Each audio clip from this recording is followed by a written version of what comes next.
Right.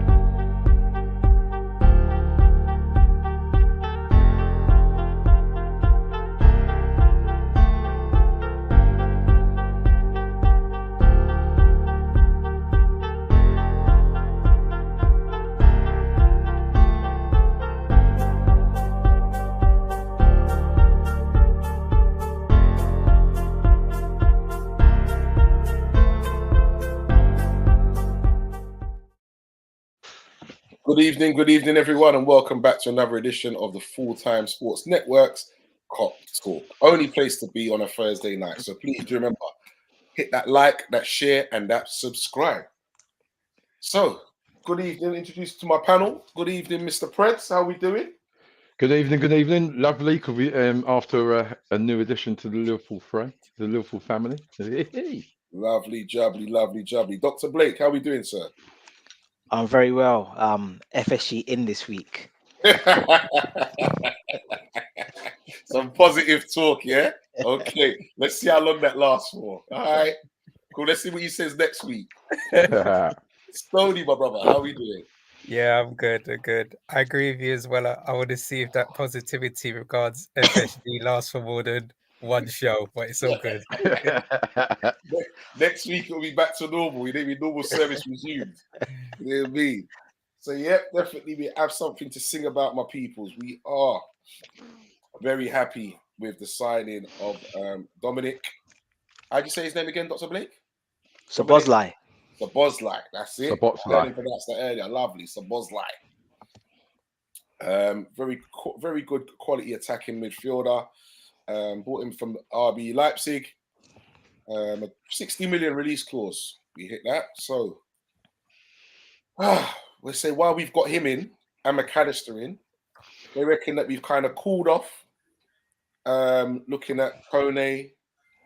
We've cooled off looking at Thuram. They reckon as well. Cooled off looking at Gravenbach. Saying that actually those guys who are at the under-21s tournament, they haven't actually performed really well. And what they are actually saying is the ones who have been performing really well are our very own Curtis Jones and Harvey Elliott. Mm-hmm. So are they Something saying, to be said? are they saving us money, or do we still need to invest?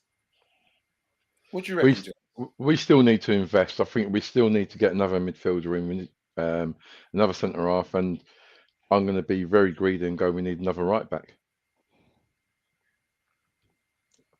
Okay. Yeah. We've still got a buck. What's about Calvin Ramsey then? Calvin Ramsey. Well, we've not seen anything of him, and I'm well. When he played in the game, I saw the game that he played. Yeah. And the boys are damn neat and tidy. You can see the potential in the boy. He's a baller. He's not just a defender. He's a football player.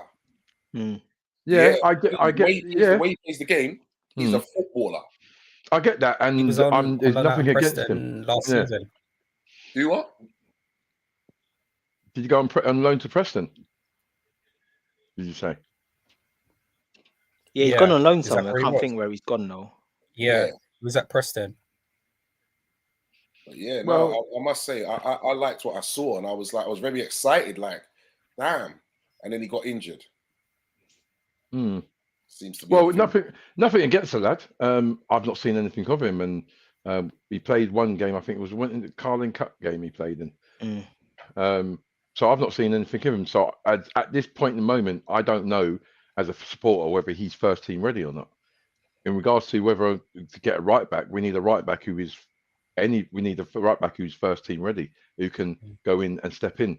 At this present moment, I don't know, unless anyone else can kind of update me on whether one, he's fit, and two, whether he's going to be in line to compete in the squad this season.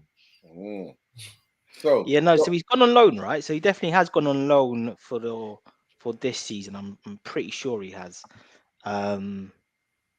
And I guess I understand why, because last season obviously just didn't go as expected. I would like to believe our scouting found the player that wasn't injury prone, and he just had a bad season. These things happen. He's a young player. So I feel, probably the view is we probably can't give him the minutes that he needs to develop. So then we send him out on loan and see, I guess, how he looks like in a year's time. I think personally, I super like Joe Gomez for the right back.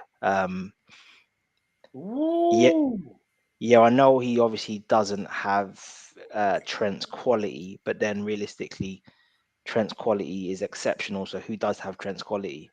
And I just think Gomez individually is very strong defensively. If you think about how bad he was last season, and hands up, I'm a massive fan of Joe Gomez. Like, if you think about how bad he was last season, yet when we played against Arsenal at the Emirates, when he moved to right back, he completely shut down Martinelli.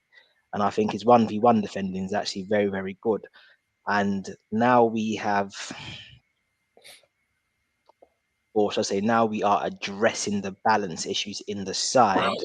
Because like before, we had Trent at right back, Henderson ahead of him, which was just odd in my opinion, because you've got a exceptionally creative player and a exceptionally not creative player.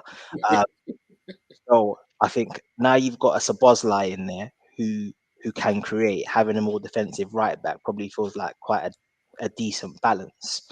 So yeah, I think Gomez, and to be fair, Gomez's quality isn't bad. He has got a decent crossing. So I'd be okay with Gomez playing at right back if we're going to move into that defensive shape. But I also think Klopp might throw up a surprise. And if we do that kind of Trent moving into midfield, and that's going to be our baseline shape, I think there's a chance that he might then use Henderson or Bajcetic in that role as well. So I think there's a few options in the squad to cover us if we move into that system. Okay. Stoney, how are you feeling about new signing? I'm gonna be honest. I know very little about the player. When we were linked to him, then I was probably similar with quite a few other million people trying to get a little research from here and there. So for me, I'm gonna be honest and I'm gonna say, it's gonna be a new player. I welcome him because one, I know that we need a new midfielder. He clearly fits the profile, right age. He's played a lot of games for the national team as well. He's a captain. So there's clearly a lot of qualities he does possess. But for me, I'm going to watch him with open eyes and just embrace that he's there. But in terms of what he's been able to do at his current club, I'm not going to profess that I know anything because I don't. Okay. So yeah. I'm going to put my neck out on the line right now. People probably laugh, but I actually think he's a better fit for us than Jude Bellingham personally. Yeah, I'm actually a lot happier with him than Jude. I guess reasons for that. I'm a firm believer that I think certain players prefer certain sides of the pitch. I think you look at most of Jude's best moments, he clearly prefers playing in that left half space. If you look at his key attacking move, that when he like drops his shoulder and feints into the left, again, it all comes from the left. And I think what we need for that right-sided player to do to be able to occupy that 10 position and then create, but then also to move outside of Salah and then offer I guess a attacking threat in terms of their crossing or their ability to shoot from that angle, that kind of like out to in role. I think his attributes are much more suited than what Jude's got personally.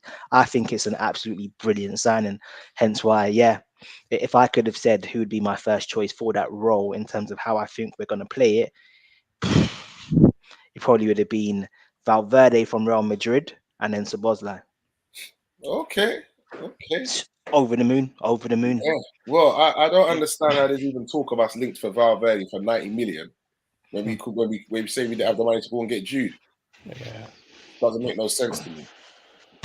Doesn't make no sense at all. I think with Jude, it's the whole agent fees in it, and then obviously I think his dad's followed Haaland's example and wanted his cut as well, which is fair enough. So I think with Jude, you're probably paying the transfer fee, then giving the agent maybe a separate change, and then the pups wants £20 million as well, and then the wages as well. I think Jude's what's he on that Real, about 300 grand a week?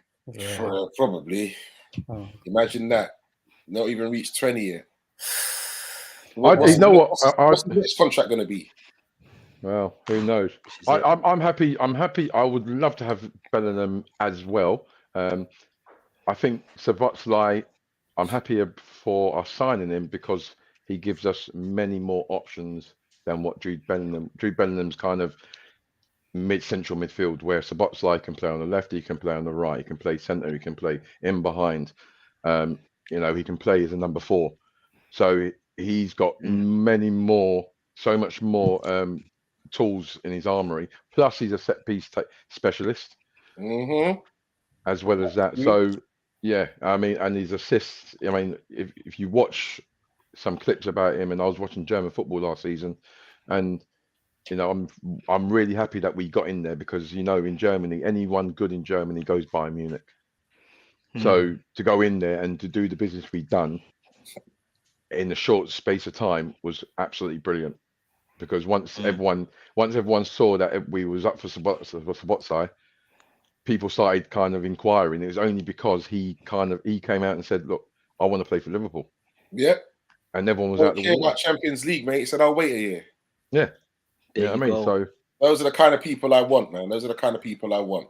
Can I just throw a spanner in the work quickly before we start? Before you don't, but go on. There we go.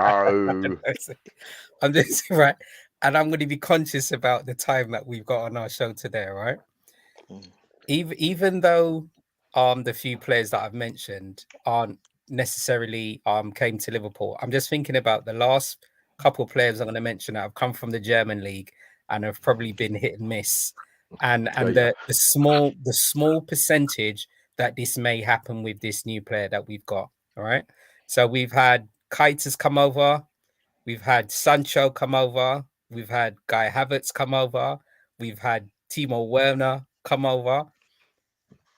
They haven't really done it when they've moved from the German league over here. That's but a valid point. In the German league, they had a good pedigree. Does that small percentage twinkle in the back of your mind at all? Because I think that's all that's playing in the back of my mind. That's a very very valid point, Stoney. For me personally, no, that doesn't. I'm not worried about that.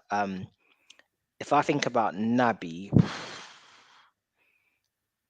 for me, if Naby, it's a couple of things. There's the injury record, which Szoboszlai doesn't have, and then I also feel from the moment we signed Naby to when he arrived, I feel like we changed our style of play.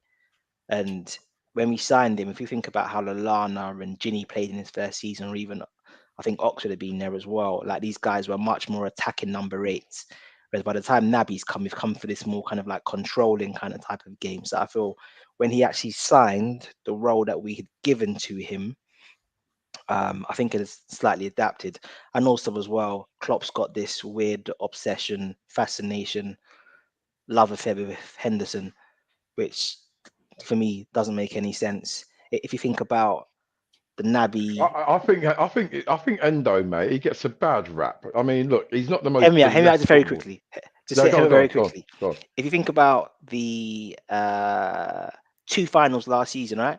Chelsea, against the 2 finals against Chelsea, I think Naby was brilliant in both of them, especially the Carling Cup one. If you think about the FA Cup semi-final performance, when Naby, Thiago, and Fabinho looked like a reincarnation of Barcelona's peak midfield, we absolutely destroyed City. We're doing like flick-up goals and scoring it. Think about Naby against Villarreal, and yet he's dropped for the final. And I just feel like at some point you have to say, are players being picked on merit or is there favoritism? And I just feel I can't think of a reason why he wasn't dropped. I mean, why he didn't start the game other than Klopp felt I can drop him and it's okay. So it's not that I'm picking on Henderson. I just feel that sometimes he's played when his form didn't warrant that. And I thought Keita was exceptional towards the end of last season and didn't play. But yeah, I do accept that. I'm not Hendo's. I wouldn't say I'm not his biggest fan, but I'm probably overly critical at times. Okay, we're gonna say big shouts goes out to Mark McNulty before we get cracking. Big shouts goes out to Daniel. Thanks for having us, Daniel. Mark says I think Diaz return from injury will be like a new signing for Liverpool. Big shouts there as well. Szoboszlai will be the best midfielder we've had since Stevie G. Okay. Potential to be. Potential. I don't want to replace Robbo though. I don't feel it's necessary. Big shouts goes out to Mel himself. Big Teach. How you doing, sir? Good to have you on board. And as far as what Stoney was saying about German players, Daniel's saying, nah, Szoboszlai's got that dog in him. Okay, fans of Type Pants FC. Good evening, Chris Welsh. Nice for having you, mate. What did he say? Can't forget. Oh my gosh. Oh my God. Ain't got no time for that. Naby absolutely destroyed Man City in that semi. Okay, gentlemen, as we said, time is cracking. So this week, we have to move them through quick and fast, gentlemen. We can't stay on it that last week. I tell you, nearly late for work the next day. Do you know what I mean? Seriously. Okay, so we are going to get cracking. So do you remember, people, hit that like, that share, subscribe. This week we are discussing Liverpool right wingers or right midfielders. Yeah, that's what we're talking about this week. Okay, so first one we are going to start with has played for Maccabi Haifa, Racing Santander, West Ham, Chelsea, Arsenal on loan, West Ham on loan, What's that Queen's Park Israeli boy? Rangers. Benayoun. Yeah. Mr. Yussi Benayoun. We bought him from who? Was it Chelsea? West Ham, wasn't Was it Obviously West West Ham. Ham? Yeah, Well done, West Pork, for 5 million.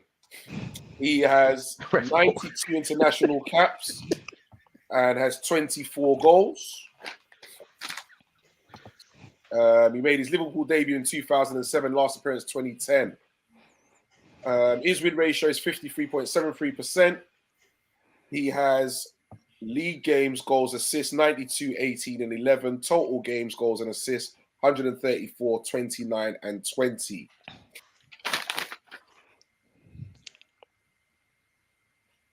Hold on a minute. He may be the first person, gentlemen. Yeah.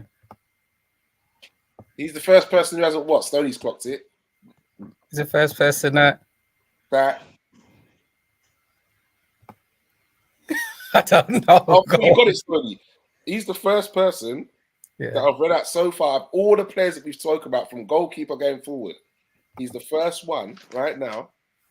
When I double check this list, when did he join? Thinking in the honours basket. I was going to say that. Yeah. Oh, okay. He's the first one that has nothing in the honours basket. Right. Yes. Okay. Oh, well, he's out then. Yeah, I know. Do you know, when we signed Benayoun, he reminded me of and this is a little throwback to a few of the viewers who were born a little way back before the Premiership actually started. Do you remember Georgie King-Clancy from Man City when they had it? Of course I do. That's what Benayoun kind of reminded me of when we actually purchased him. And I'm probably doing him a disservice here. Yeah, I was going to say, I think Benayoun was better than him. Yeah. But one of these players, as he said, was a ball carrier. And I think football in different positions have probably changed. We've probably seen in recent years players like, I don't know, Eden Hazard, who's been good. There's a few other Liverpool players I'm not going to mention because I know Artie's going to have them on his list at some stage. But that era where players, wingers, would pick up the ball and their first thing is actually just to beat that fullback. Absolutely beat them. So, yeah, he came to us at a time then we obviously needed him. And would he be in my top 10? No. But as you said, he's there and he's obviously on the list mainly because he did actually play on the right wing, as we called it then. Okay. Dr. Blake. Yeah, I'm a huge fan of Benayoun. Really like his style of play. I guess kind of what I'd consider like my type of player, technical, intricate, hardworking, can play in the half spaces. Might not be the fastest player, but was like quick of mind and was, I guess, very sharp. I think this was an issue for Benitez. I feel like he signed players that naturally didn't suit his style of football, and I think someone like Benayoun was I felt it was just rotated out of the team too much. Like, you know, like Rafa, like guys like Dirk Kuyt. Please don't tell me Dirk Kuyt's in this list because he's not even in my top 30. I'm saying that from now. So yeah, I can't be hearing about Feyenoord and Heerenveen and nah. So I feel like, yeah, a more technical manager, I think, makes a lot more, I guess, uses Benayoun like a lot more. But I thought he was a really, really talented player, and yeah, I would probably have him in my top 10. Rated him highly. Okay. Good evening, Mr. R&B. Nice of you to join us, sir. Mute, Fine. mate. Mute. How long you been doing this for? Yeah. Sorry, No. apologies. Okay. Yep, literally just kind of got in, so I thought let me kind of join in for a little bit. But good evening, fellas. Hope Yes. Good everyone evening. is well. Good evening. Okay. So Prince, Yussi Benayoun. Yeah, I mean, I agree with what's been said. He was a very technical player, intricate. Probably didn't get as many games as he probably warranted. But I'm just trying to think of his consistency. Like, he was one of those. He'll play 2 games and then he'll have a couple of games off, and then the big games he'll probably more or less come alive. He was a good player and a good servant, and for me, he reminded me of a kind of an Adam Lallana type player. Like, probably a bit better. And sorry, Benayoun's probably not the technically. quickest. No, he's not the quickest. Yeah. But the technical ability and the endeavour and the trying to be creative in the final Natural third. ability, And running through. I think I he kind was of a hard compared him to him. worker as well, you know. Yeah, he was. He'll be on my top 10. He was a hard worker. He was energetic. He loved to, he got at people. He ran at people. He could slide players in. For me, it was just his consistency. That was it. But he'll be in my top 10. Okay. Tabrice, Yussi Benayoun.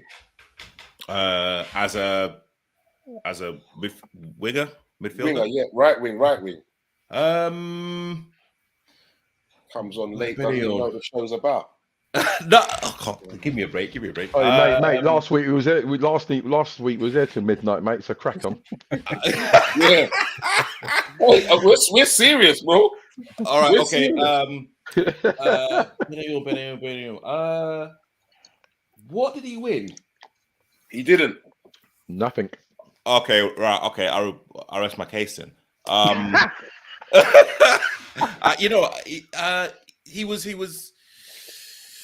I don't think he was in the starting 11. He was around Benitez, right? That was the Benitez era. Again, I don't think he would get into my starting 11. Don't think he's in my top 10 regarding wingers.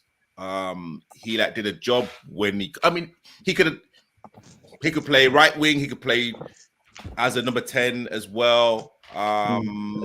But I can't really rave about him, really, to be honest. I've got really nothing more to say, but hey, you know what? We won the shirt. Okay, so we'll move on swiftly, gentlemen, because we'll try and get them through them quickly this week. So move on swiftly. And people in the comments, don't worry, I'm watching your comments. I will get back to some of them, trust me. Definitely will. Especially for what do you call it, Dr. Blake. Quite signed for 11 million, played out of position on the wing for Liverpool, and was as good as any in the last 20 seasons. Anyway, you saying, Blake? You saying, Dr. Blake? No, don't get him started. Don't get him started. All right. Worried about him and Tabrice already. Don't worry when he starts talking about Endo and that. Don't worry. Okay, so this player played for Slavia Prague, Lens, Bordeaux, Slavia Prague again. We bought him from Lens for 3.75 million in 1999. Scored a goal in the Champions League. His Liverpool debut was in 1999. Is that Smitsa? Smitsa. It sure is. Yeah. Last appearance 2005. His win ratio was 55.43%. And his honours include an FA Cup 2001, League Cup 2001 and 2003, Champions League 2005, UEFA Cup 2001. League games, goals, assists 121, 10 and 24. Total games, goals and assists 184, 19 and 31. That is Vladimir Smitsa. So Stony. He was part of the Rafa Benitez. Was it Gerald Houllier bought him, right? Yeah. Gerald Houllier. So that's when we would have had the other forwards that we'll get through to on another stage. I think it was one of those things, and just correct me, gents.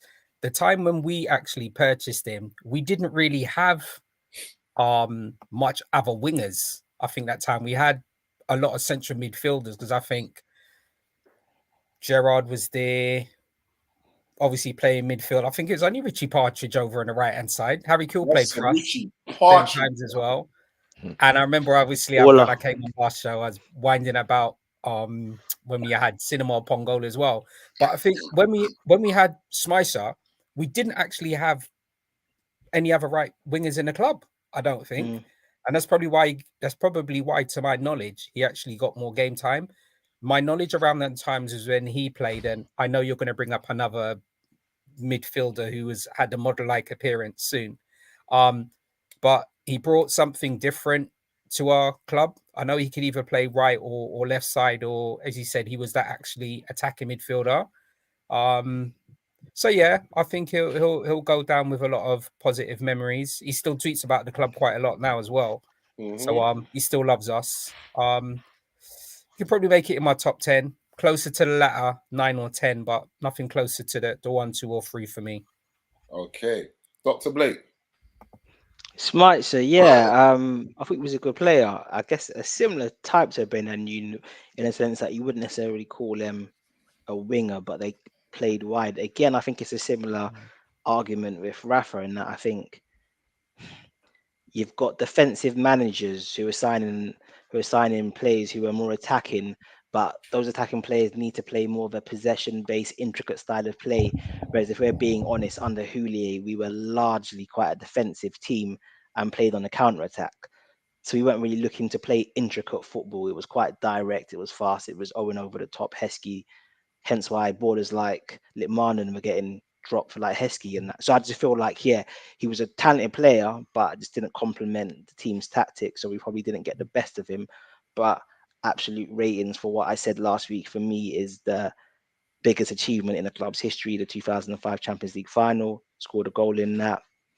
Legend for me, just for that one moment alone. Probably doesn't make my top 10 if I'm being honest, but I think he was a good player. Okay. Preds. I think he underperformed at Liverpool when he was at Lons. He was pulling up trees. He came in with under Houllier. It didn't quite go great for him. It didn't actually go great for him with Rafa as well, because I remember he got injured, and I think he was coming back as we were going on the Champions League run. He was actually coming back from injury. So, and then I think he only played about 1 or 2 games for Rafa Benitez. So, yeah, I think if he probably looks back, he won't be happy. He won't be disappointed with his Liverpool career. And he scored that great goal in the Champions League. So, yeah, all plaudits to him, but he wouldn't be in my top 10. Okay, Fabrice. I'll keep it short and sweet. I think that was where probably I'd say the beginning of the Eastern European players coming into the Premier League at the time. Again, I think he kind of came definitely with a reputation. Again, injuries, wasn't really a starter, but of course, as people have alluded to, that the Champions League final, that was his kind of saving grace. But again, yeah, wouldn't really get into my top 10. Probably wouldn't even get into my top 15. But again, wore the Liverpool shirt with pride, as most Liverpool players do. Okay, so Chris says that he agrees that he was rotated too much and didn't suit Rafa, so he agrees with you. Good evening, Mr. VW. Nice to have you on board, sir. And VW says that how was Hippier not in your top 3 last week? Shake my head. Not happy about that at all. I know really likes him a bit at Hippier, mate. Trust me.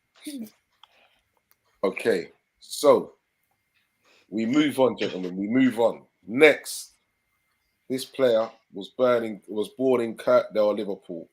Other clubs include Real Madrid, Manchester City. Hey, Macca. Yeah. Macca. Yeah. Okay, so the Scouse Chris Waddle. he's played 37 internationals, 3 goals. disgusting, I think, myself. Only 37. Liverpool debut in 1990, last appearance 99. Win ratio 48.9%. Honours include the FA Cup 92, League Cup in 95. League games, goals, assists 272, 46, 63. Total games, goals, assists 364, 66, and 85. Take it away, Stoney. Well, this is someone I remember clearly playing. I mean, he was Mr. He would have been the first player that underneath the Bosman ruling as well, wasn't he? When he actually left us and went Real Madrid. I think most of his honours that he won was when he was with Real Madrid. I think he only won the FA Cup and the League Cup with us. Yeah, that's it. Yep. I'm correct in saying that, right? And I remember at that time as well, literally everything the way we used to play was about Steve McManaman. If the opposition stopped Steve McManaman, we were in trouble. It's like we were so one-dimensional. It was unbelievable. However, he was, and a lot of pundits used to use that expression at time.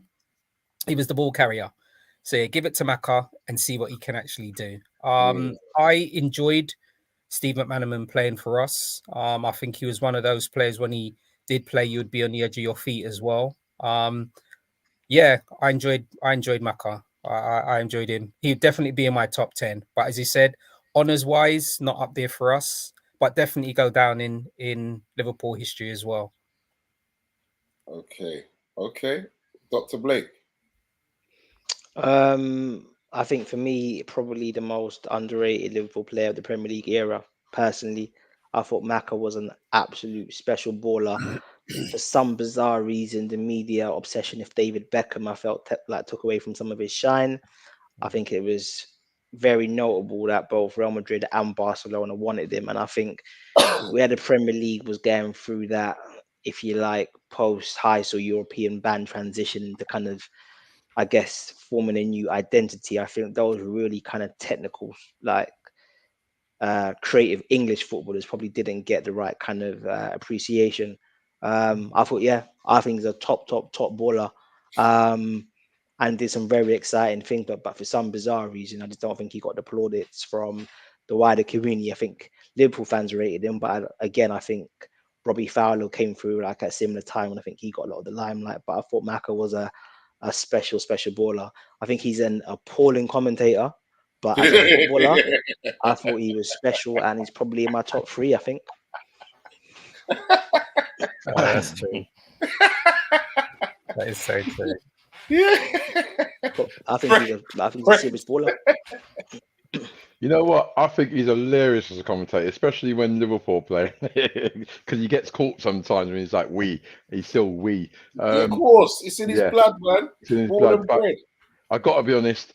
Whoever was in charge of McManaman's contract negotiations back in the day, they should look down. They should keep their head down, because I don't understand how we let a local lad who was playing magnificently, and you're right, he wasn't getting the plaudits that he deserved, but we let a local lad go, and I think Liverpool could have or should have opened their wallets a little bit and think, well, hold on, this guy's special. He's he's local lad as well. We got to look after him.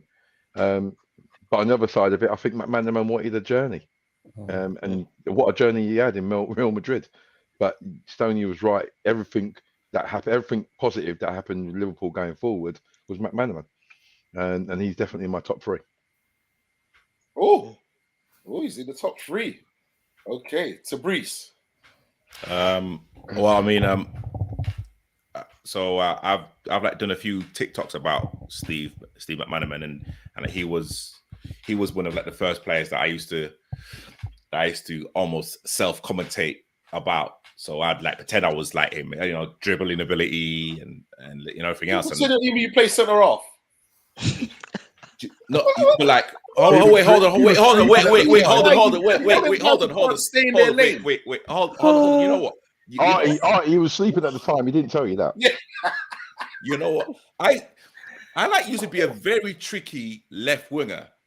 by the way, and I'm not gonna say who I modeled my game. Yeah, Mark please Waters. though. You probably say something like Maradona. Anyway, we are kind of going off off the road right now. So again, I think if anyone hasn't seen him play, you could probably compare him to how Kaka used to play. Again, very, I think he was deceptively very, very, very quick. And again, left foot, right foot. As everyone said, everything went through like Maka in the League Cup final against Bolton. He scored 2 for us to win it. And also as well, I remember sitting down and watching this goal, and I think you guys can remember as well. And I've mentioned this on the show as well. Against Celtic. Against Celtic. You know what I'm saying? Like he was literally in his own half. Levels to this. And again, for him to go to Real Madrid, and also let's not forget, he scored one of the goals in the Champions League final. Yeah. For Real as well. I do remember that. So again, yes, I have to agree with Dr. Blake and Prez. He's definitely in my top 3. Okay. VW says that Maka was too inconsistent for him. Mark says that Maka was one of not many who went to Spain and shined. And across the pond, Sportsy says he could run for days, which is very true. Big shouts goes out to Mr. Solo, the Man United agenda. Nice for joining on. And Mark says, nice one for the link to Brees. See, I bring people to the show. Okay. Across the pond says more English players like Rooney, Owen, and Kane should go abroad, like McManaman, because they reckon it helps their international performances. Yeah, Maka was a more well-rounded technical player when he went to Real Madrid for obvious reasons. Yeah, but I mean, sorry. No, but I mean again, Dr. Blake, Mark says that he would rather listen to Maka commentate than Jermaine Genius. Yeah. Jermaine is too busy. Yeah, he's too busy having arguments on the one show. I think and can I say one thing about Maka's international career? And literally, I might be a little bit controversial here. I think if Maka was playing now, I think if Maka was playing now, I think it'd be closer to 50-60, because of how Southgate and literally how I'd say like the kind of English FA are now teaching the young kids how to play football in a kind of certain way. But yeah, I mean, again, for me, he would be ahead of Grealish. He'd be ahead of Foden all day. All day. Yeah. So I think people would appreciate him now than that back in the day. But again, that's just how it is. Okay. And we will keep moving on. The Richard Dribbling is out of this one. No, man, called by Harry Maguire. That's limited. Fighting talk. I think he knows you well, mate. Obviously, I know. You well. I know. All right, we keep moving, gentlemen. Who am I? Playing for Barcelona, Real Valladolid, Toledo, Tenerife, Atletico Madrid, Barcelona, Atletico Madrid, Racing Santander, Panathinaikos. Garcia. Luis Garcia. Bought him from Barcelona for 6 million. Made his Liverpool debut 2004, last appearance 2007. Win ratio 60.33%. His honours include Champions League 2005, European Super Cup 2005. League games, goals, assists, 77, 18, and 10. Total games, goals, assists, 121, 30, and 16. Yes, Daniel, you got it. Okay. Stoney, Lewis Garcia. That was a I think if I'm correct, that was a Rafa buy, I think. Rafa Benitez buy, I think. Come on, of course it was. So yeah, I think he goes down as one of the technical players as well. But was he the goal against Chelsea? That's the one. Yeah. On the post. So yeah, another very high extremely technical player. Still similar with Smicer, still tweets about Liverpool, still played in the last couple of Legends games as well. That's right. Yep, he did. Yeah, Yep. he's got his silver here, looks alarmingly fit still as well. But yeah, good servant for Liverpool. As I said, extremely technically gifted player as well. And yeah, it was weird. Even though he played on the right wing, he didn't really play like McManaman. And I know we've said it in the show before.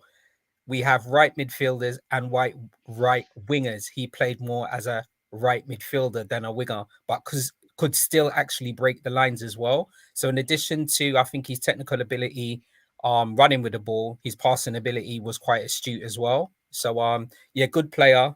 Would feature in my top 10. He would, did you say? Yes, he would feature in my top 10. Cool. All right. Dr. Blake. Yeah, very good player. Liked him a lot. I think I always like those inverted players, and yeah, I just felt with Garcia he was creative. He's probably a little bit inconsistent in terms of how he looked after the ball, and possibly for somebody of his technical ability, probably gave the ball away a bit too much. But I just felt where he took risks, like in his game, he always guaranteed you goals, hence his goal scoring record so good. So I just think, yeah, he was always somebody who he knew could produce a bit of magic, worked hard, and yeah, I thought it was a really, really good signing. Probably top 10 for me. Yeah. Okay. Even Vinny agrees. He said, "Yep, Garcia scored some crackers, but injuries though we didn't see enough of him." Preds. Yeah, I think I'm just going to go off the back of that last comment from Vinny. Injuries kind of blighted his Liverpool career, but then when he did play, he did have some really good tricks and stuff like that. Although he was very frustrating in respect of, I know he's a forward player, and forward players are going to lose the ball generally a lot more than any others, but he was doing flicks that it was never going to be on. He was passing it to the invisible man somewhere. But it's funny that It's funny that he was on the right. He started. Well, we're talking about right wingers, but he always ended up in the 6-yard box in between the two white posts. Yeah.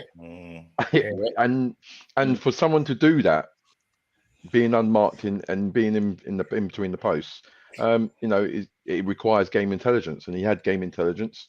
Yeah, it was just a case of injury, but he scored a great goal against Chelsea. It was a goal. All right, they keep talking about it. The referee gave it. It was a goal. All right, and then he played the whole game in the Champions League final as well. So listen, it'll be in the top. It'll be in my top 10. Okay, Luis Garcia. He drinks sangria. Yep, and that's right. He did suck his thumb when he scored, when he celebrated. That's right. Just before we move on to Tabriz quickly, I want to pick on something that you said there, Preds. Do you think, though, those flicks and that, do you think that he was playing with players who weren't actually on his level? We couldn't read them flicks. No, I think he did. Well, who did he play with? Well, yeah, he's playing with Milan Barros and. As I said, yeah. No, if you think of it, yeah, we had a tidy midfield, so we would have had what Gerard, Mascherano, and Dietmar Hamann would have been in the midfield at that time. But I know what you mean in terms of offensively. But didn't we have? Did Cisse play for us them times? Remember the tall striker? Was Cisse with us? Yeah. Jabril Cisse. He came. Remember, he came on the second half in the Champions League. Okay, and Harry Kuehl played for us them times as well. I think I may be wrong. Harry injured Kuehl. Harry injured Kuehl. Very cool. Okay. What is it with Liverpool and these injured ballers, man? When we're talking about, we've got to talk about injuries. Yeah. Fabrice, Luis Garcia. I've got really nothing more to say apart from you know what? I'm going to be a little bit controversial. If he's here, I've got nothing much to say. But please, he's that guy in the meeting. You know when you're looking at there's always that one dude on a Friday when you want to get out. Has anyone got any questions? And you're thinking, if I can get out now, I know I can dodge that bit of traffic by the light. That guy. Oh, dear. Okay, so if his name was Lewis Graham, I don't think we'd be talking about him. He's that player that you would love to have in your team when you're playing park football, when you're playing street football. For me, like, he wasn't quick, but sometimes you don't have to be quick, of course. As we've seen, football IQ, exactly what Prez was saying. But would I put him in my top 10? I think Dr. Blake said it. He was more of an inverted winger, I can't really. Would I put him in my top 10? I don't know. I think it all depends on who's also on your list. But of course, the goal. For me, it wasn't a goal. It wasn't a goal. But listen, let's kind of take it. But I mean, apart from that, I've got really nothing more to say. Are you trying to get fired? Are you trying? It wasn't a goal. No, but like, it wasn't a goal. It wasn't a goal. Furthermore to what I said, bro, Preds. She's about to say Biscan, the Talek, Neil Miller ain't reading them.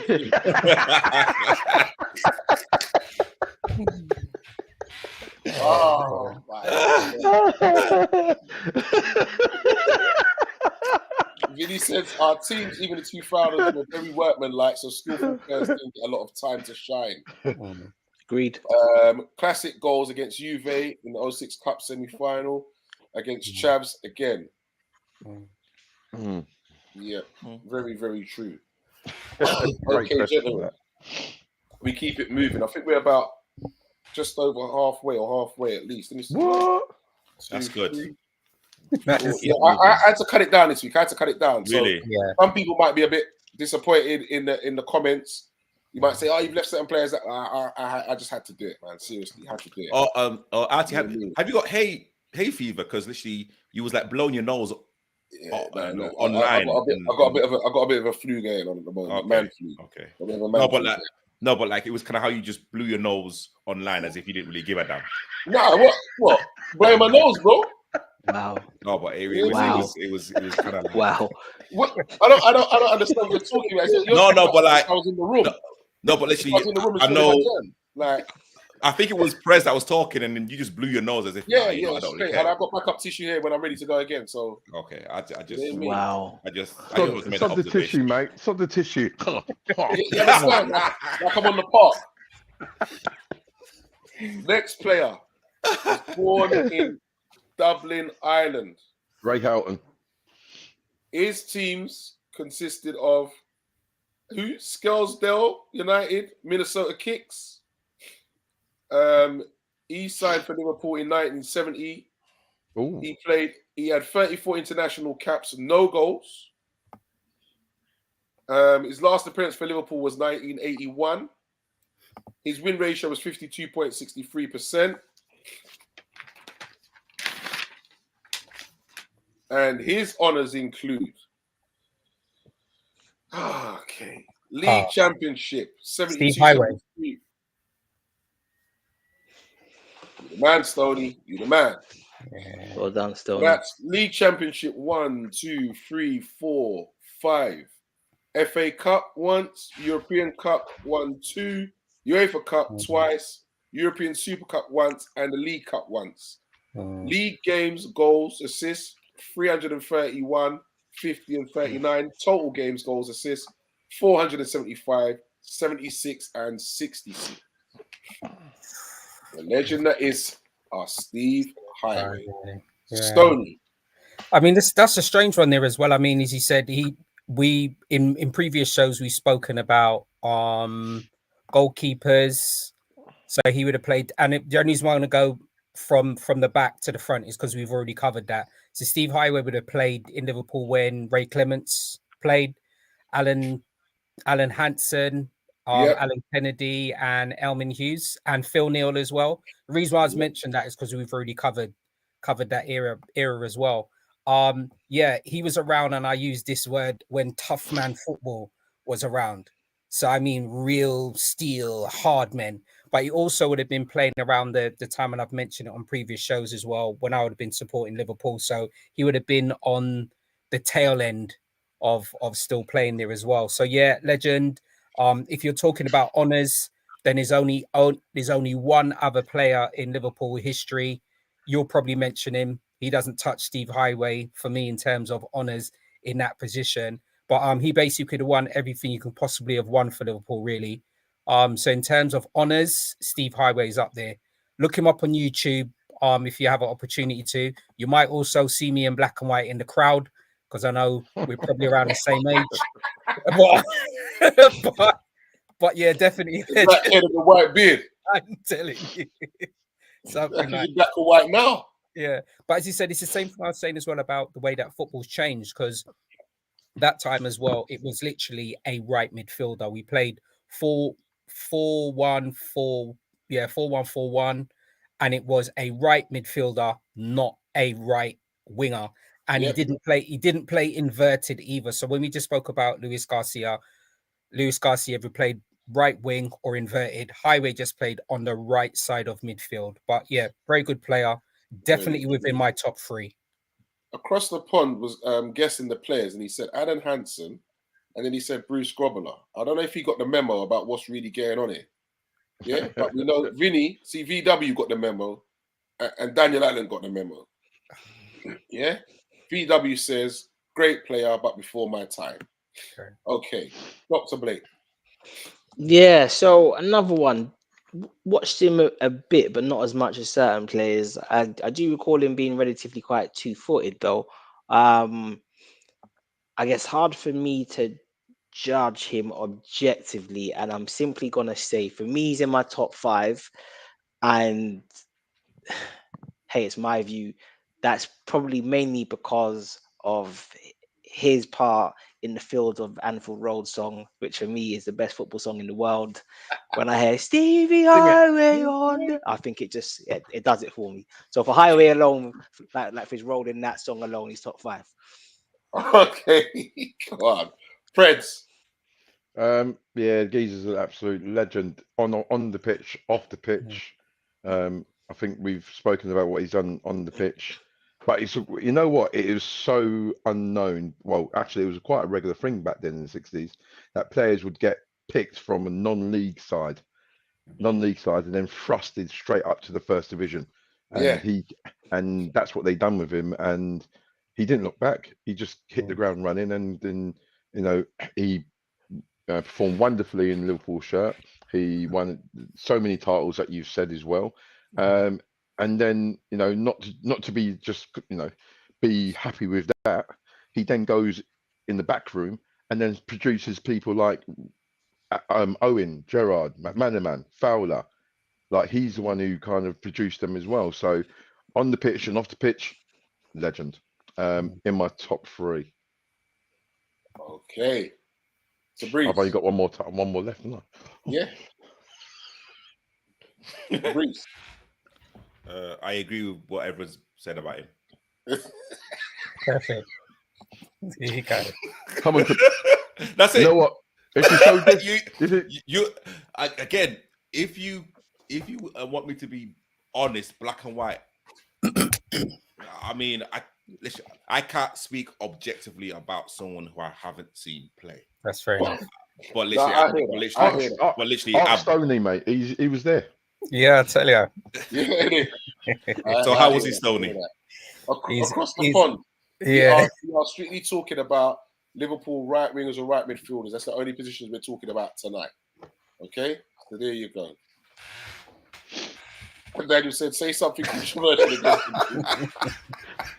him. Vinny says 2 cup final goals too. Yep, very true for Mr. Stevie Highway. All right, we move on again. We move on swiftly, gentlemen. Another one born in the hometown of Toxteth.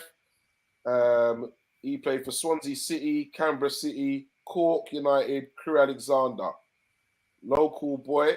So he made his international. He had 4 international caps.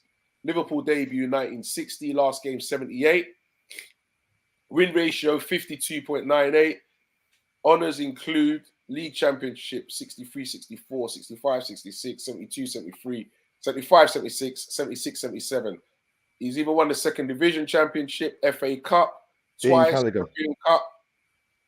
Sorry? Ian Callaghan. Preds, you the man. Preds, you the man. Ian Callaghan. He's got 640 league games, 49 goals, total games, 857, 68 goals.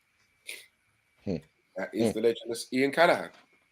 So, Stoney, another one you was around for. I know I was, but you know what? I'm gonna hand this over to Preds because I'm gonna hand this over to Tabrice first because it's something I want to say afterwards. So if it's okay, Tabrice or Preds can go first. Let Tabrice go. Okay, let me go first. Say something controversial. All right, guys, I'm gonna go offline and I'll see you back in 5 minutes.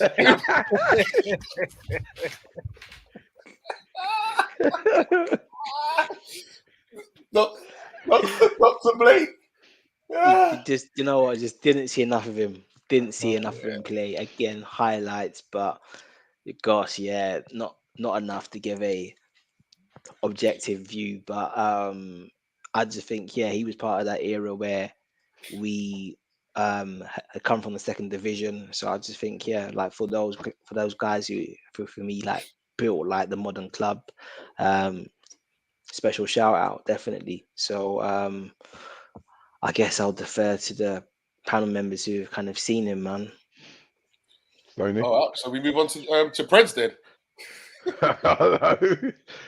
No, listen. I'm only like know my knowledge of Ian Callaghan watching LFC TV and video clips on YouTube, and he was just a very reliable, skillful, scored vital goals at vital times, and is he still the record appearance holder for Liverpool? I think he might be, you know. I think he might be. I think it is him actually, you know. Yeah. I think he played something like 800 plus games for Liverpool. 857. Well, there you go. I mean, if you play 857 times for Liverpool Football Club, then there's somebody. The Hall of Fame is there's a special room in the Hall of Fame for you. Yeah. So yeah, blinding player. Yeah. Okay, Stoney. Yeah, my top 10. He would have been at the latter stages of his career when I want to mention this person because I know he's not going to be on your list anyway. RT says fine. He would have been at the latter stages of playing for Liverpool when Sammy Lee first started playing for us. He's short, he's round, he bounces on the ground. Sammy Lee. Yeah. So he was kind of like the mentor for Sammy Lee. He was still there when Jimmy Case was there. And also Steve Highway as well. So yeah, another legend. But as he said, my memory more was of the Steve Highway. But yeah, he's honored there. He's a soldier. Of course. VW says that he started as a winger but converted to right-sided midfielder. The inside. He was the inverted. Mm-hmm. For a period after England won the World Cup without wingers, a lot of teams changed their style. Okay. All right. So we will move on again, gentlemen. This one is played for El Mokwaloon, Basel, Chelsea, Fiorentina, Roma. Salah. None other than Mr. Mohamed Salah. Bought him from Roma for 43.9 million.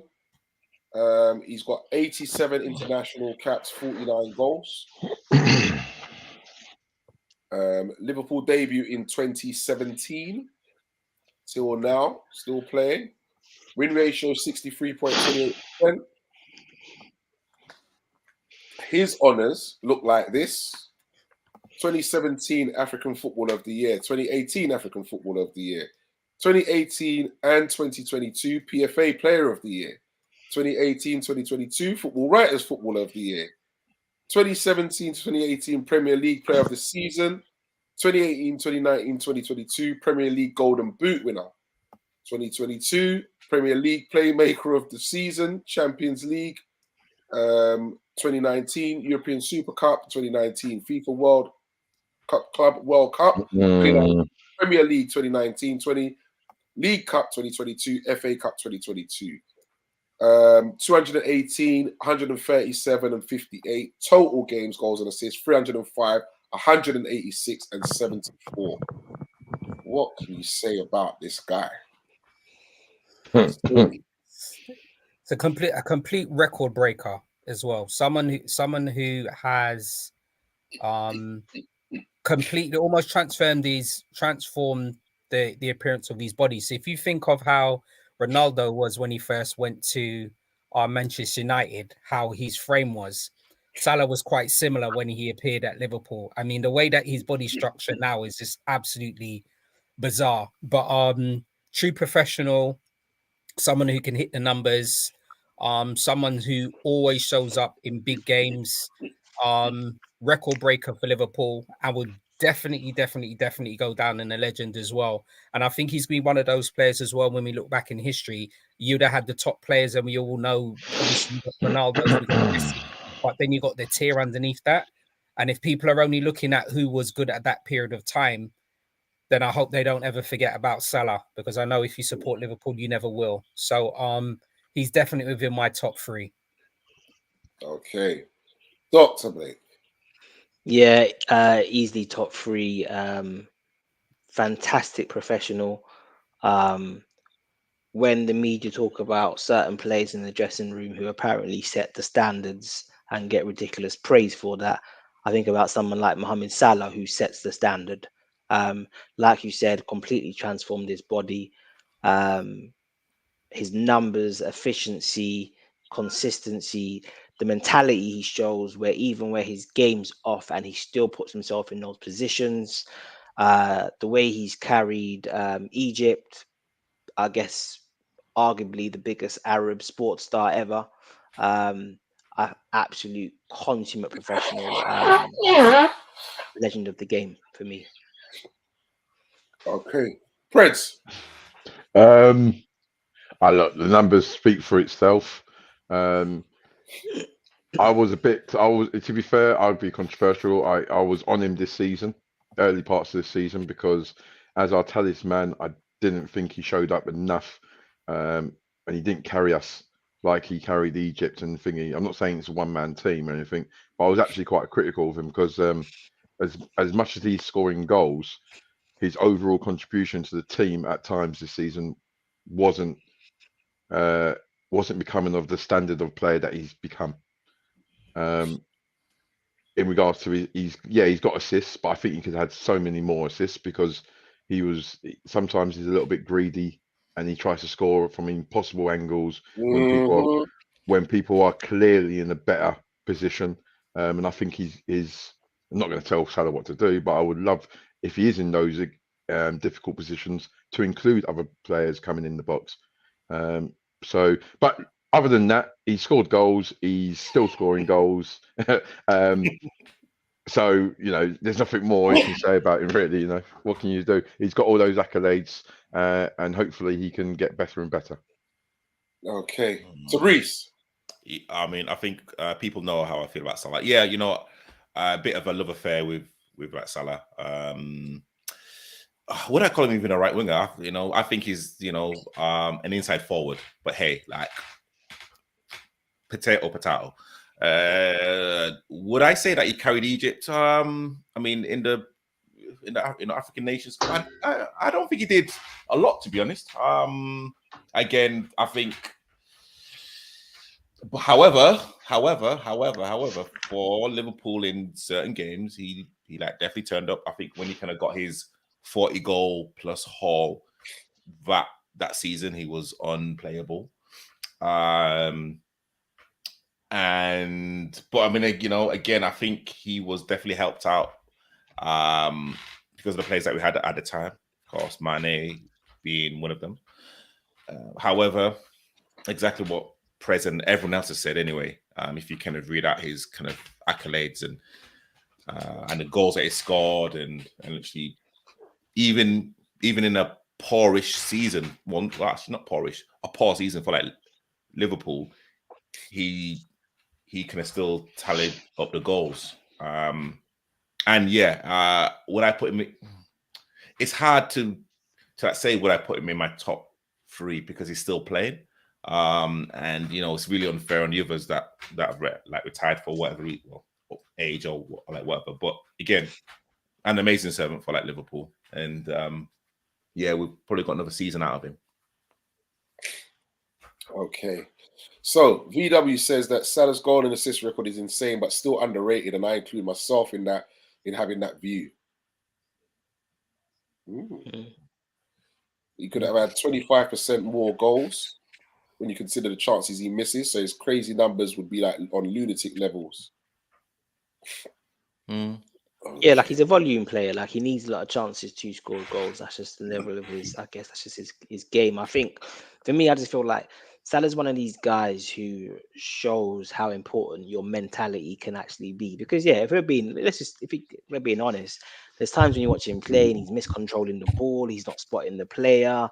He's mishit the shot. Like his technical ability sometimes can be quite inconsistent. But I just think his mentality is what separates him, and I think that's why he is the player he's become. Hence why I say when I talk about like setting standards, I think he's who I would look to for that, because his mentality is always on point. I like remember when Javi Elliott was just getting into, just breaking into like the first 11, and he did mention Salah as like someone who he kind of spoke to a lot in terms of like his diet and his kind of fitness regime. And like, there's something about Salah. And again, like, I know Doctor and Stoney's kind of said about his physique. I don't know how he does it, but you know, when he kind of scores the goals and then like he takes off his top, but literally how he kind of takes it off and then throws like the shirt. It's like, it's so sexy and so glam. You know what I'm saying? Like he kind of does it in a way. Calm down. I think that's disrespectful in regards to where I hate it when players score a goal, right, and then take their shirt off. You're not representing yourself, you're representing the football club. And to take your shirt off is something that you're trying to individualize you. You're not individualizing you. You've scored a goal for the football club. His work that he's done in the gym, his 6-pack. Oh, who cares about that? I just want him to score goals and make sure that Liverpool win. And then gets a yellow card. Like, you all know, you take your shirt off, you're going to get a yellow card. Stop doing it. All I want to say, chances, and when he would shoot from awkward angles and that, you're right. He used to drive Mane up the wall. But he didn't drive Mane up the wall that much, because Mane didn't hit him, so it couldn't have been that bad. It was a love-hate relationship. Michael Adam says, I'd like to join in 1 week, boys. You all seem a good bunch and very knowledgeable. Yeah, we'll definitely see what we can do with that, man. Don't worry. Don't worry, man. Don't worry. So, I'm sure, I think I've got 2 more left, gentlemen. I thought you shortened the list. Yeah, I did. 2 more people. 2 more people to go, man. There's loads more I could have had on this list, now. Trust me. I know. Yeah. I know, mate. You know, listen, even that was taking time out of my work. I tell ya. Okay, so next one. Played for Slavia Prague, Borussia Dortmund, Portsmouth, Aston Villa, Stoke City, and Sparta Prague again. We bought him from Borussia Dortmund for 3.25 million. Made his Liverpool debut in 96, last appearance in 2003. Win ratio 48.98%. His honours include FA Cup 2001, UEFA Cup 2001. League games, goals, assists, 148, 28, and 17. Total games, goals, assists, 196, 35, and 24. And I read all that out and no one shouted out his name. From Dortmund. In the League Cup, in the 2001 team. He came in 96, did you say? Yeah, we bought him in 96. The only person I can think of that meets that profile is Berger. No, but Berger was left-footed. I don't know. Exactly. What year was that? 1996. But he played on the right and cut in, didn't he? He played on the right, though. Oh, it's Berger. Okay. Across the pond. Well done, Yeah. across the pond. He got it. Yeah. Who was that? Really? Patrick Berger. Really? Patrick Berger. Is that who it was? It is Patrick Berger. Across the pond. Daniel, you're in, mate. Don't worry, Daniel. Yeah. So, Stoney. The thing is, I'd actually mentioned earlier because we were speaking about Smicer, weren't we? And I was saying that. You did. I was saying that there would have been a lot of females at that time that said he had the same type of appearance as Jamie Redknapp. So he was almost eye candy, wasn't he? With long flowing hair and what have you. So I think he was one of the players that flitted in and out for me. I think there was periods of time when he was on it. I think there was other periods of times when I'm thinking, what type player have we got here? As he said, for me, there wasn't in my eyes and my memory, there wasn't much between him and Smythe when they actually played. It's just that they played on either flank. He wouldn't be in my top 10. I think he probably done more and would be remembered more for what he did for his national team than what he actually did for Liverpool. So he played for us, wonderful servant, but he wouldn't be in my top 10, Patrick Berger. Okay.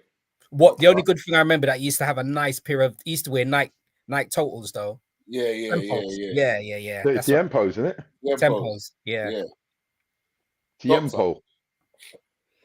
So you know, it's interesting, right? Because when I think of Berger, I think of him as playing from the left, but you're right, he did actually play quite a few games from the right. So they could cut in and shoot. Again, I think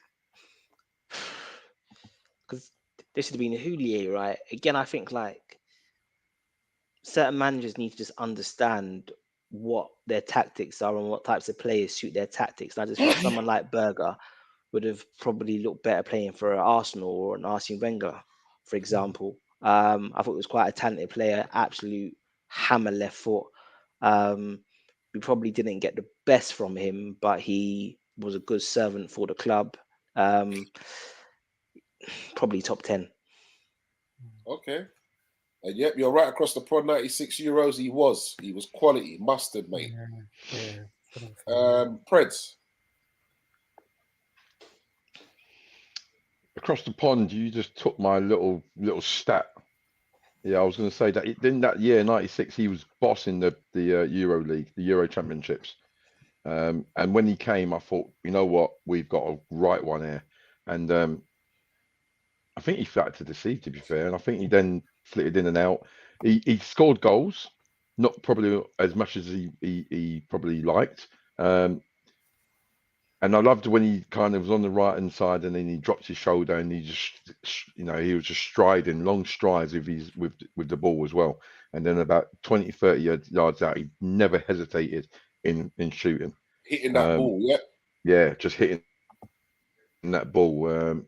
Got good servant. Agree with Stone. He flitted in and out. Probably didn't do as much as good as he probably wanted to, or as good as we wanted him to be.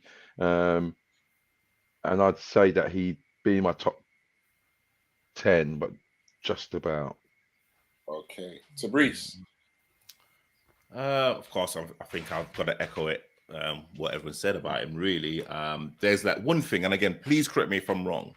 It was either him, I think it was him, when he kind of first joined Liverpool. I think he's got about 6 goals in 5 games or something. Something ridiculous. So I'm like, okay, we have a player now. But I think he flattered to deceive a little bit. Again, like his like left foot was an absolute hammer. I mean, again, I cannot remember too much about him. I do, but like nothing apart from his first few games for Liverpool. But again, anyone that wears the Liverpool shirt, they must have something about him. So again, even Jimmy Chori. I have to. Sorry, even Jimmy Chori. Yeah, 100%. Listen, like the man's got a Champions League. Like man's got a Champions League medal, right? Yeah. I just remember Berger. The one defining moment of Berger I've got is in the FA Cup final against Arsenal when he played that unbelievable ball to Michael Owen. Yes. He then sprinted through. Yeah. And then went round to Seam and then chucked it in. And that's the frustrating thing about Berger. There was a few times that he showed quality absolute quality in goals he scored and the goals that he assisted in, but just wasn't consistent enough. So I tell you, VW is serious enough. So we got Berger, United got Karl Poborski, but you had more press, but we got the better player. I remember that, Poborski, yes. did he have long hair with that little string? Yeah. That's the one, yeah. Another one, That seemed to be the fashion back then. Yeah. All right, gentlemen. Last but not least, he played for Quick Boys, Utrecht, Feyenoord, Fenerbahce, Feyenoord, and Quick Boys again. Got him from Feyenoord for 9 million. Dirk. Certainly is. Come on, Dirk. Come on. Liverpool debut in 2006, last appearance 2012. Win ratio 51.58%. Honours League Cup 2012. 208, 51 and 26 total. 285, 71 and 33. Now, before anybody says anything, yes, he was bought as a striker, but he got moved out to the right. I wonder he why. wasn't getting the numbers that was expected. He wasn't good enough. That's why. How hard working Yeah, he he was, wasn't and he got moved out to the right. Yeah, but I mean, wow. Tony. Wow. Yeah, I agree with the wows. That's almost like a Kai Havertz, isn't it? He's been bought or he's meant to be in a certain position and then he plays in another position. Was he really a forward, or was it because of his I mean, what he did have, he had some lungs. So if you're talking about work rate and energy levels, I get it. He almost used to, if he was to play in Jurgen Klopp's side, Jurgen Klopp would love him because that man can press by himself. Yeah. It's pressed the whole team by himself. Yeah. So that's what I do remember him about, playing at a very high intensity. Technically he was gifted as well. He would be in my top 10. And yeah, I'll leave it there because we're watching the clock. So he would be in my top 10. Okay. Doctor. Yeah, so I'm not a Cat fan at all. We know. I think it was absolute garbage. Do you know what it is? And I have to be mindful of this. It's almost like there's how the player plays, and then there's almost the favoritism that managers then show certain players. And I think for me, there was a period of time where we had Dirk Kuyt, Riera, Benayoun, and Babel. And it was almost like Dirk Kuyt was guaranteed to start on one side, and those three had to like rotate for that left-hand side. And I just felt all Dirk Kuyt had to do was work hard, and he was in the team. And it's just like, this is football. This is not like endurance sport that like show some technical ability. I just thought his technical ability was so frustrating, always giving the ball away. Like someone like Pep Guardiola would have lost his hair 20 years earlier with someone like Dirk Kuyt. Amazing penalties, great composure, give him that. But yeah, when I used to play FIFA or Pro Evo back then, Dirk Kuyt was my right back. No way that level of technical ability could be in any kind of creative role on the pitch. Yeah, for me, absolute garbage. I thought it was absolute garbage. But yeah, my views. Okay. Wow. What can you say about Turkey, eh? Sorry. Now listen, Dirk Kuyt again he got bought for goals because he was quite prolific in finals, wasn't he? Yeah, that's right. And then I think he must have left his scoring boots in the Netherlands. Didn't score as many as he could, but. And I know what Dr. Blake was saying about his work rate, his endeavour, his energy, but his energy and thing brought Torres and them boys a great deal of goals. Because he chased down lost causes, he harassed defenders, his pressing was there. And I think, yes, he was ultimately bought as a striker, but then I think when he came to Liverpool, who was it? Was it Benitez? Yeah. And Benitez kind of saw that he could trust him defensively as well as going forward as well. Street, mate. Yeah, it's right up Rafa Street. And like I said, I know he wasn't the most prolific goal scorer, but he brought a lot more to the table, which which endeared him to the Liverpool faithful. Okay. So, Bruce. Yeah, I'm kind of in between what Doctor and Perez has said. Really, ability wise, not the greatest, but sometimes you need someone, or like you like have to get the balance right. And I'm with Dirk Kuyt. You would expect any professional player to be workmanlike. You would expect every professional player to actually run their heart out. But with Dirk Kuyt, it was a little bit different. Who was our right back at the time? Was that Glenn John? No, Glenn was it Johnson. Finnan, I think. Glenn. Finnan?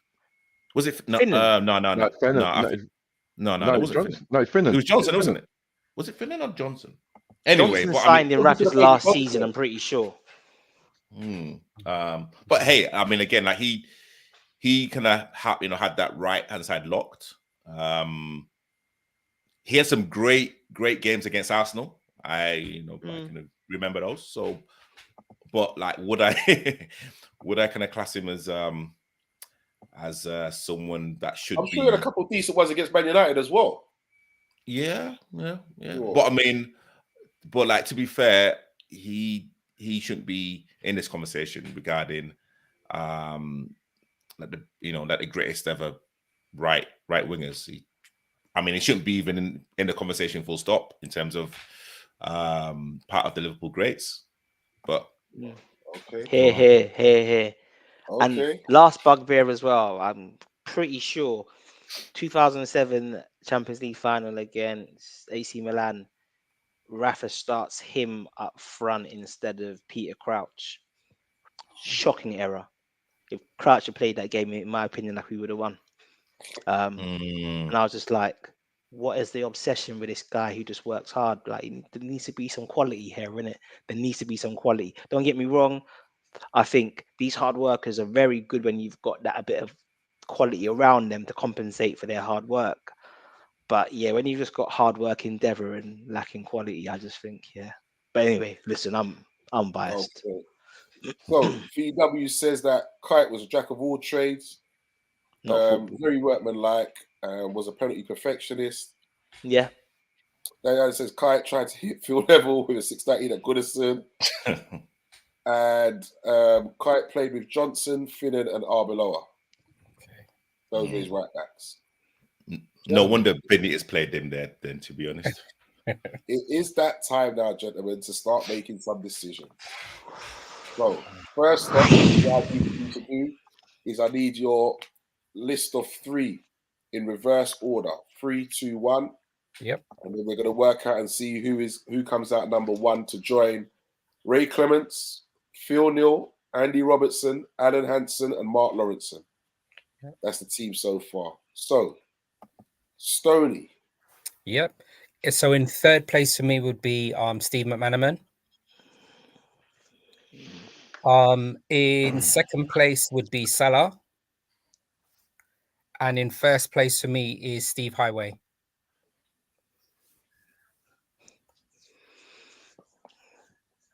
Okay. Doctor. So I think I've got McManaman third place, Highway second, and first I've got Cow. I think first I've got Salah. So yeah, no, I've got McManaman, Highway, Salah. Okay. You know, I just had to look up there from my paper, like, what? So right? Yeah. Okay. All right. Preds.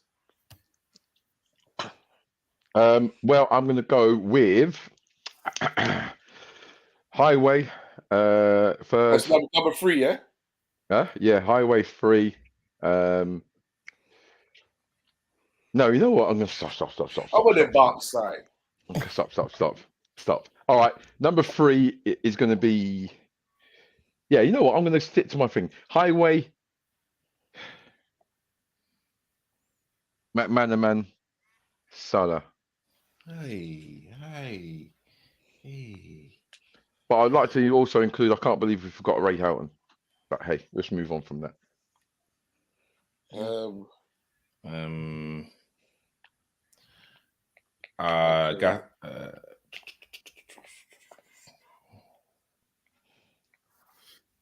Tabrice.